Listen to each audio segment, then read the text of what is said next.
Hello and welcome. For anyone who is watching this, you may have seen me recently, or maybe you saw me much longer ago. And things have changed. Recently, I had the experience of being brought into the hospital with what I thought was a pretty serious situation. And as it turned out, it was a very serious situation. What was more serious is that I have an underlying condition that I don't often speak of that made even putting me under general anesthesia was quite likely a death sentence. And so, you know, the hope was that I would survive. The hope was that I would wake up. That was the doctor's hope. That wasn't my hope. I actually didn't have that hope. Based on past historical trends, it wasn't likely I would wake up. So, do you risk it? What do you do? The surgeon comes back and he says, "Do you want to go forward with the surgery? I'll die without it. And quite likely I'll die with it. But you're giving me the option to go ahead with it or not."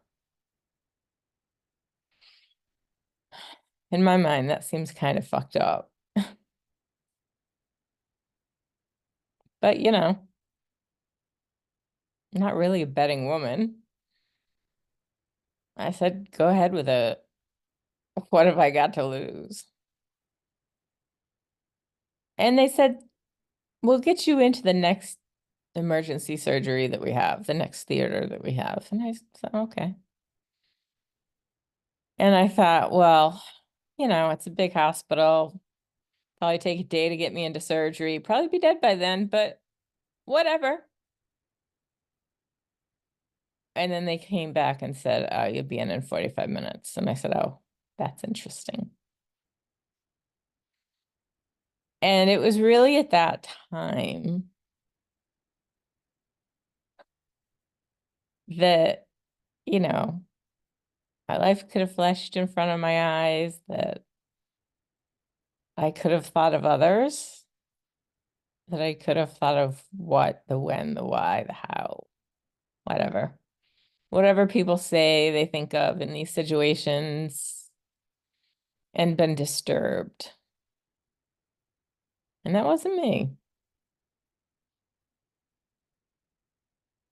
I was pretty satisfied.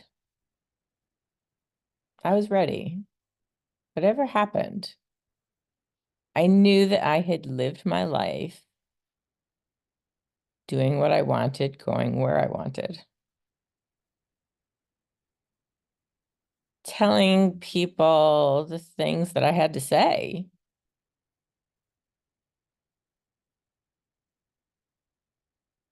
And even though I certainly had things I would do over or conversations I would do over, losses that I wish I had never had, more losses than most will ever experience. I also had more successes than most will ever experience. And I created that intentionally. I created the success, yet I created the failures. But I learned from them. and I took away the lessons from them. So that when I was sitting on that bed talking about my DNI, DNR, and giving the surgeons and the anesthesiologist 48 hours to get me through, I wasn't disturbed by the losses and the regrets and the I should haves and I would haves because I had done it all. Did it all come out as I had planned? No. But I can only control me. I can't control others. I don't want to. And what others do is their choice. What others feel, what others experience is their own. And so the relationships that didn't work out,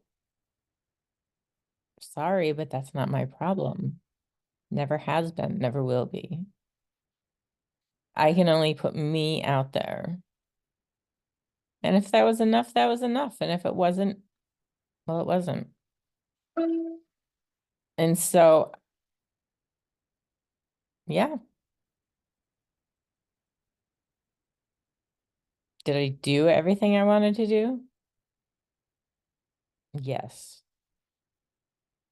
Did I learn so much about me and about others and life and the world? And I learned so much. And I've done so much. And it is so crazy to think about where I came from, which was nothing. Homelessness as a child to where I am now, to where I was sitting on that bed. At least I had a chance, as remote as it might have been. Waking up, that sucked. That sucked in a big way. That was far worse than going to sleep because they couldn't really anesthetize me enough because they wanted me to breathe. That sucked.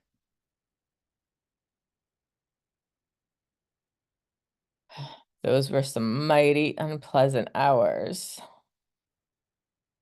followed by a day they lost my blood pressure pretty much, followed by a day they sort of lost, my lung capacity, followed by a lot of shit. And that all sucked. Followed by anger. Isn't that interesting?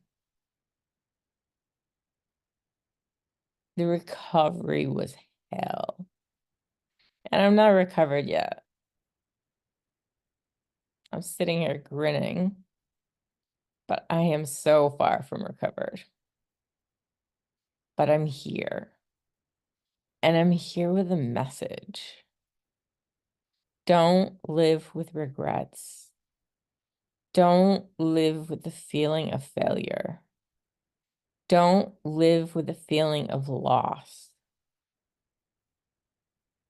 Learn how to change that, to change your perspective, to change what you take away from situations and not be so hard on yourself. Don't be restrained by what people tell you. If I had lived with the restraints that were put on me with my initial diagnosis, none of the pictures you see behind me would exist. None of the memories would exist.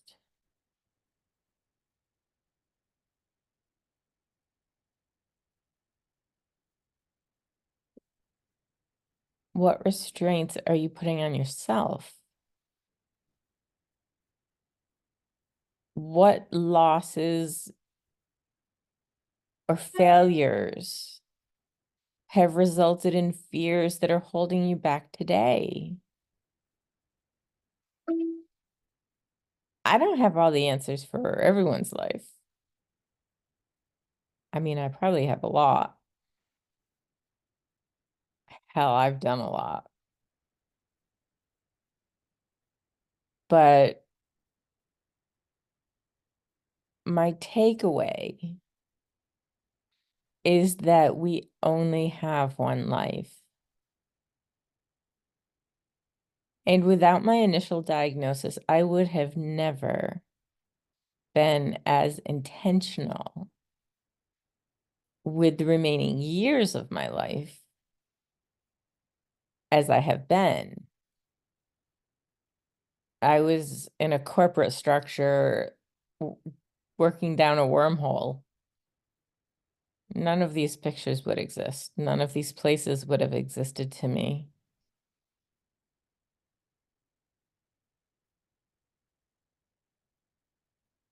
So I'd say be intentional. Be intentional with what you do. Be really intentional with what you say, how you say it, the relationships that you build and the relationships that you lose. And never forget that other people have shit going on that you will never understand, and that isn't your fault.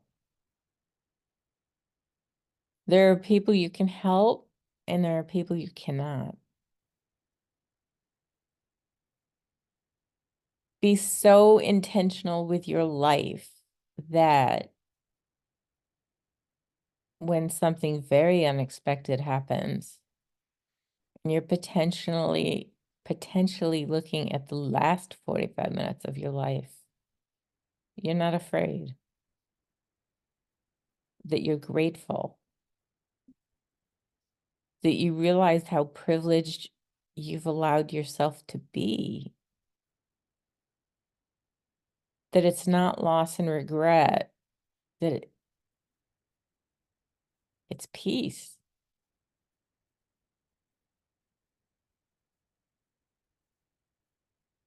I guess that's what I'd say.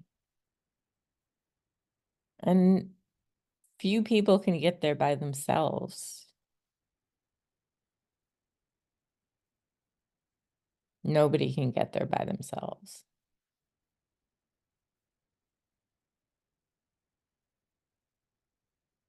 So as I continue to recover,